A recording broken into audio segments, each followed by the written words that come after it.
Recuerda tú que hubo una denuncia de entrega irregular de carnet de discapacidad a varias autoridades, a todo Sí, nivel. sí. Se entregaron a asambleístas, a esposos de asambleístas, a gobernadores, a alcaldes, y dentro de esta denuncia, al presidente del Consejo de Participación Ciudadana, dentro de esta denuncia también hay que se entregó carnet de discapacidad a 66 jueces.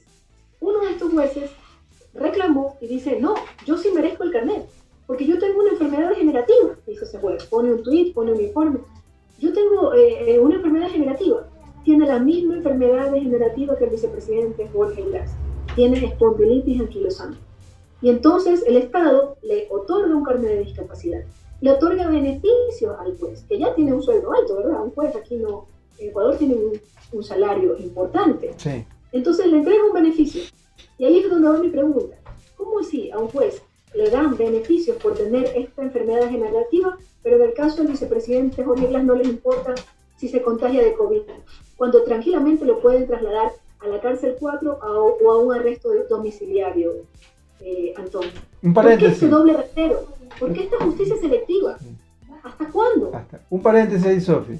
Usted me está o nos está informando que el señor juez que dijo que porque él, o sea, él sí lo merece por la enfermedad, porque definitivamente es una enfermedad degenerativa, como usted lo indica, y los médicos los han confirmado a través de los abogados. Significa que, para entender, y los ciudadanos también conozcan, el señor vicepresidente Jorge Glass no tiene el carnet de discapacidad aun cuando tiene esa enfermedad. No, por supuesto que no, el vicepresidente jamás lo hubiera pedido. Tú sabes, Antonio, que el vicepresidente jamás se hubiera atrevido a pedir un carnet que le corresponde a las personas con discapacidad. Pero yo me refiero a cómo lo tratan a uno, que le dan hasta un carnet de discapacidad porque tiene espondilitis anquilosante, y en el caso de otra autoridad, ex autoridad, porque fue reelecta 2 veces como vicepresidente de la República, no hacen nada por cuidar su salud. Y les importa si se contagia de COVID y si fallece en las cárceles. Y este eso, doble rasero no es posible. no es posible. Y este eso, doble tratamiento no es posible. y eso, Sofi, ¿no sería algo importante que puedan considerar los abogados de la defensa técnica jurídica del vicepresidente para pedir que se le considere, cuando ya hay un antecedente de que un juez tiene un carnet, para que él pueda también recibir por humanidad, digo, ¿no? Por humanidad, el mismo trato que lo tiene una autoridad de ese nivel como un juez?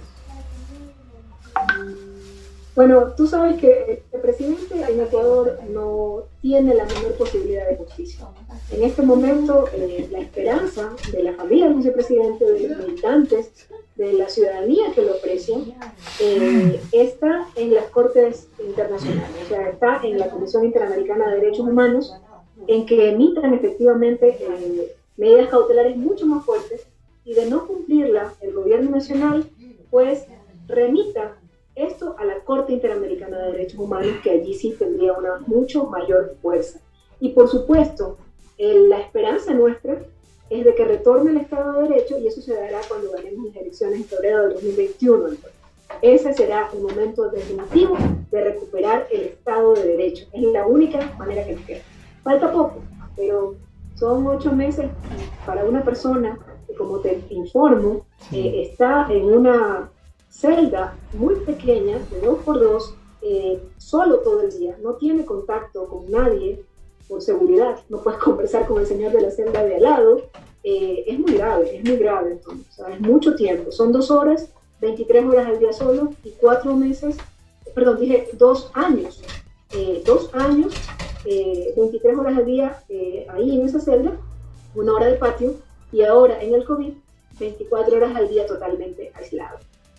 Tenaz lo que está sucediendo y lo que nos está informando Sofi. Créame que hay cosas que uno quisiera entender, asumiendo que sean realidades, pero esto ya rebasa el maltrato. Y usted dijo una palabra, una frase que definitivamente es como que lo están sometiendo, como que le están dando un maltrato, sería la palabra correcta, ¿verdad? Dentro del proceso que se lleva en estos momentos.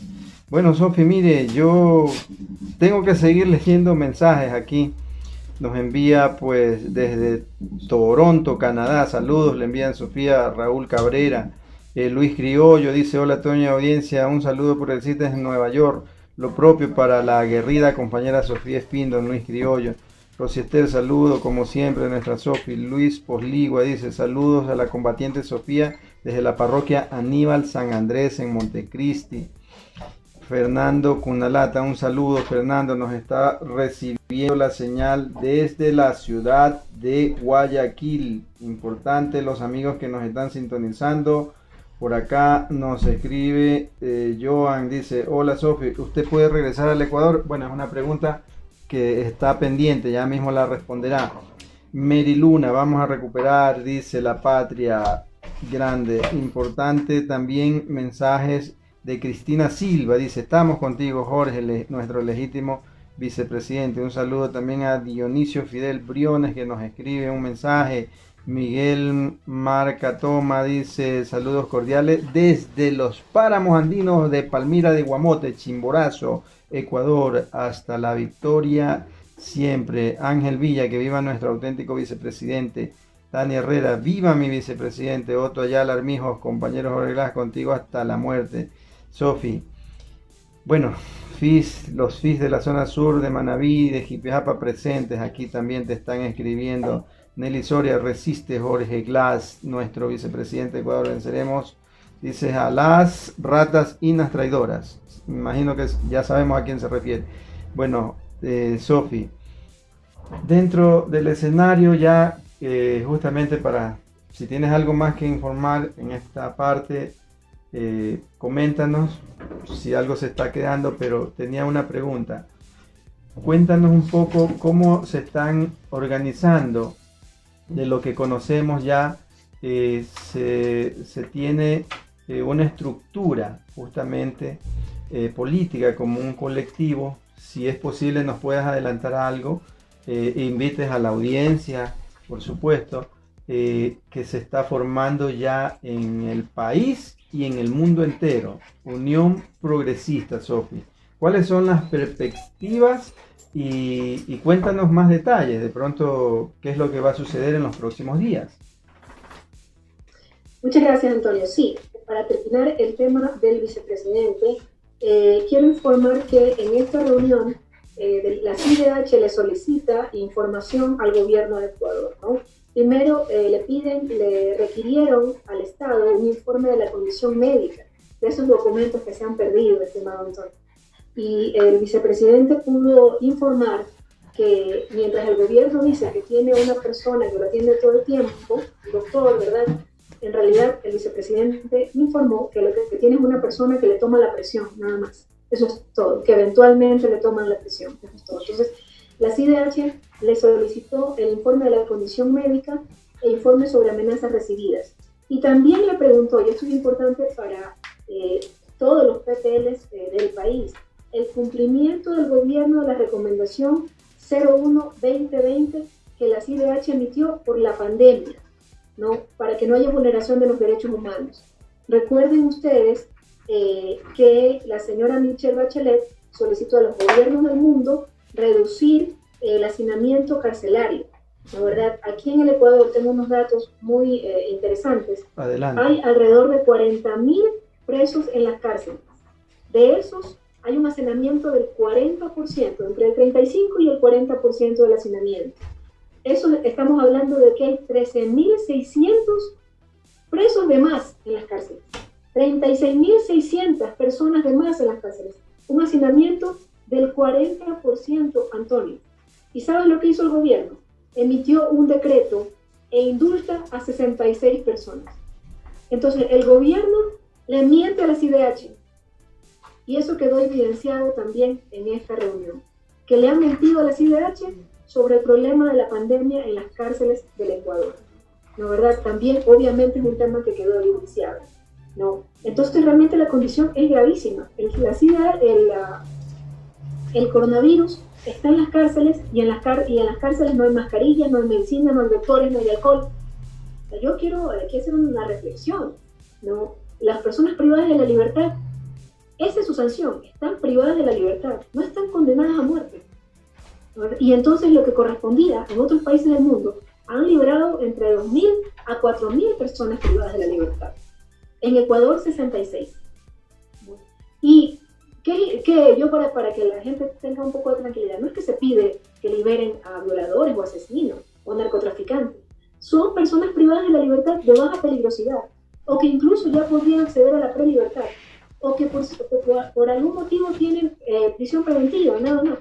O sea, se puede hacer el esfuerzo, pero prefieren ver morir a los ecuatorianos en la cárcel. Ese es el gobierno que tenemos, un gobierno inhumano. Eso, Antonio, para que tú conozcas sobre el tema que se informó en esta reunión sobre el COVID en las cárceles y cómo el gobierno nacional le ha mentido a la CIDH, porque lo único que ha hecho a través de ese decreto es indultar a 66 personas. Y bueno, gracias por la pregunta sobre este colectivo, este frente que estamos formando. Antonio, muchos ciudadanos, amigos, militantes, continuamente me llamaban, ¿no, verdad? Me escribían, compañeros con los que hemos trabajado estos 10 años y también ciudadanos nuevos, cansados de la ruptura del Estado y nos buscaban para decir, ¿qué hacemos, Sofía? O sea, ¿cómo nos sumamos a salvar el país? Porque realmente el país se va por la borda, Antonio, con este gobierno, ¿no? Las cifras cada vez son peores económicamente, la corrupción es galopante, ¿no? Entonces, para atender a este requerimiento, tomamos la decisión de formar un colectivo ciudadano. Le hemos puesto de nombre Unión Progresista, conversando con todos los sectores. Tenemos compañeros en varias provincias del país, en Manabí, en Esmeralda, obviamente Guayas, Los Ríos, Azuay, en la Amazonía. Entonces estamos muy contentos por la formación de este colectivo, que obviamente es un colectivo progresista, que es un colectivo que se suma a esa corriente de defensa de la revolución ciudadana. No podía ser de otra manera.